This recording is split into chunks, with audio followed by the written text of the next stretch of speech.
Halo anak-anak, kembali lagi kita bertemu dalam channel YouTube K88 TV. Kali ini kita akan membahas mengenai biologi. Biologi memang asyik. Dan kita akan bahas mengenai metode penelitian ilmiah. Hari ini kita akan pelajari mengenai metode ilmiah, di mana metode ilmiah merupakan suatu cara sistematis yang digunakan para ilmuwan dalam memecahkan masalah atau mencari jawaban terhadap sebuah persoalan yang ditemui di lapangan. Nah, di sini kata sistematis menggambarkan bahwa suatu untuk menemukan masalah atau solusi diperlukan yang namanya langkah-langkah yang tersistem. Yang lebihnya ada 6. Yang pertama ada pengamatan atau observasi. Yang kedua, merumuskan masalah. Yang ketiga, membuat hipotesis. Yang keempat, melakukan eksperimen. Yang kelima, menarik kesimpulan. Yang keenam, membuat laporan. Kita akan membahas satu-satu. Yang pertama, pengamatan atau observasi. Jadi, ketika nanti kalian kuliah, kalian akan temukan satu tugas yang paling terakhir, yaitu penyusunan skripsi. Nah, mau tidak mau, kalian perlu tahu, kalian perlu paham bagaimana langkah-langkah dalam penelitian ilmiah. Nah, salah satunya adalah melakukan pengamatan atau yang sering disebut sebagai observasi. Nah, di sini pengamatan dilakukan untuk mendeskripsikan suatu objek atau sesuatu persoalan yang ingin untuk dipecahkan masalahnya. Nah, cara pengamatan di sini dilakukan dengan dua cara. Yang pertama dengan cara kualitatif, dengan cara menggunakan indera untuk mendeskripsikan.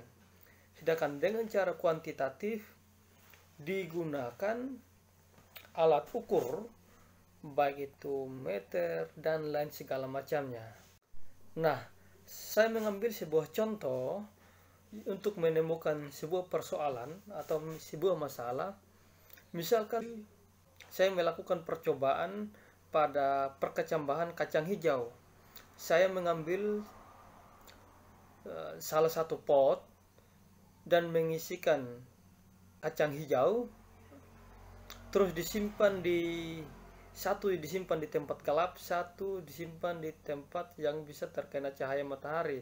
Nah, nanti akan diamat pertumbuhannya di setiap hari.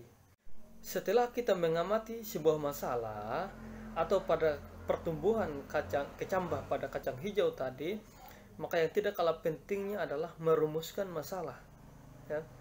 Untuk kita mendapat sebuah masalah, menyelesaikan sebuah solusi, maka perlu yang namanya perumusan masalah. Nah, perumusan masalah ini harus ringkas, lengkap, jelas, dan berkaitan dengan topik yang akan diteliti.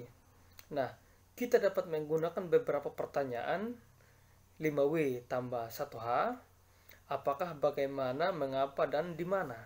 Nah, contoh pada perkecambahan kacang hijau yang kita lakukan percobaan tadi adalah, apakah cahaya matahari berpengaruh terhadap pertumbuhan dan perkembangan kacang hijau? Ya, itu salah satu contoh pertanyaannya. Yang ketiga adalah membuat hipotesis. Hipotesis merupakan jawaban sementara dari persoalan hasil pengamatan yang ada. Nah, hipotesis ini terdiri dari dua macam, yaitu ada hipotesis H0 dan H1. Kalau H0 maka terjadi penolakan atau tidak ada pengaruh, dan H1 menyatakan penerimaan atau ada pengaruh. Sehingga kita kaitkan dengan pengurusan masalah tadi, apakah ada pengaruh cahaya matahari terhadap pertumbuhan dan perkembangan pada perkecambahan kacang hijau. Jika H0 diterima, maka kata-katanya adalah cahaya matahari tidak berpengaruh terhadap pertumbuhan dan perkembangan kacang hijau. Kalau H1 diterima, maka cahaya matahari berpengaruh terhadap pertumbuhan dan perkecambahan kacang hijau. Yang keempat adalah melakukan eksperimen atau melakukan penelitian terhadap hipotesa atau hipotesis yang kita sudah buat sebelumnya.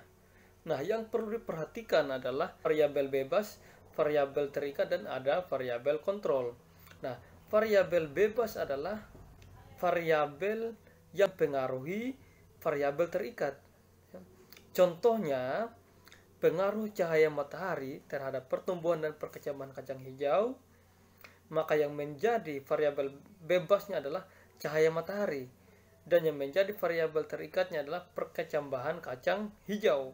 Nah, jadi variabel kontrolnya adalah sebagai pembanding variabel yang diuji. Begitu.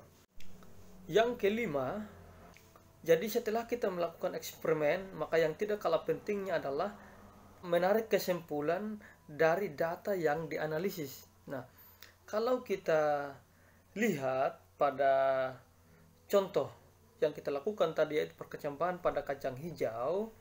Jadi kalau kita lihat data yang di samping, dari hari pertama sampai hari ke-6, pot yang disimpan di tempat terang dan pot yang disimpan di tempat gelap adalah di tempat terang menunjukkan bahwa cahaya matahari berpengaruh terhadap pertumbuhan dan perkembangan pada kacang hijau. Sehingga kita tarik kesimpulannya adalah H1 diterima. Yang terakhir, yaitu membuat laporan. Jadi ketika kita sudah menarik kesimpulan dan mendapatkan solusi dari masalah yang kita temui, maka kita perlu menyusun laporannya. Nah, adapun kerangka laporan yang baik terdiri dari pendahuluan, tinjauan pustaka, hipotesis, metode penelitian, hasil dan pembahasan, kesimpulan dan saran, daftar pustaka, dan lampiran.